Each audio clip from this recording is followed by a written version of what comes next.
Ну, мы в очередной раз встретились с коллегой, обсудили вопросы сотрудничества именно по линии общественной дипломатии, правозащитных вопросов. Для меня очень важно, что в Республике Киргизстан есть люди, которые продолжают также очень внимательно, объективно относиться к России, к российскому правозащитному сообществу, понимают цели и задачи специальной военной операции, обсудили очень важный вопрос организации миграционной политики. Для нас важно, чтобы жители республики приезжали подготовленными, и мы со своей стороны тоже готовы предпринимать свои усилия по адаптации мигрантов, обучению языку, знания российского законодательства, вопросы и безопасности, вопросы развития гражданского общества. То есть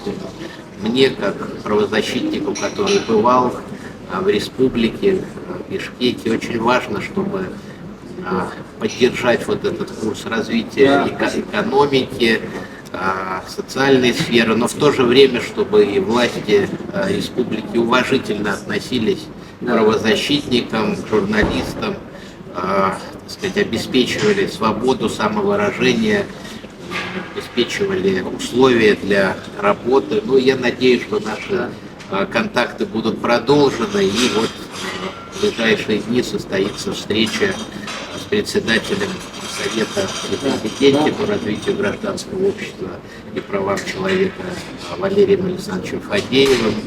И уже были встречи и с другими членами Совета, с Кириллом Вышинским, с Татьяной Мерзляковой. И я думаю, что вот такие контакты, они важны и для СПЧ, для правозащитников России, и в то же время для правозащитников Киргизстана, поскольку, уже за нами вот эти, десятилетия, дружбы, и этот вектор нужен. И Александр Семенович, вот мы вели с вами беседу насчет после печальных событий в Турции, и чтобы у нас депортации, демократические происходит, конечно, по объективным причинам, по иногда по субъективным. И этот вопрос тоже поставить перед Валерием Александровичем. Да, важный вопрос, двусторонний такой. С одной стороны, сами мигранты, иностранные граждане должны соблюдать законодательство, с другой стороны, все требования и претензии со стороны правоохранительных органов должны быть обоснованы, не должно быть никакой дискриминации, поэтому тоже все эти проблемные моменты готовы разбирать и тем, чтобы впредь снизить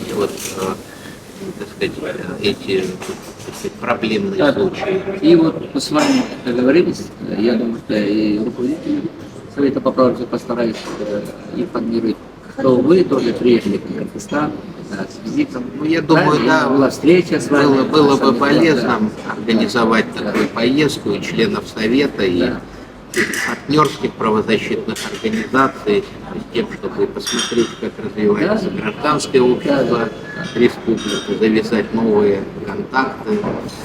Так что будем над этим работать. Мы будем вас ждать, этот вопрос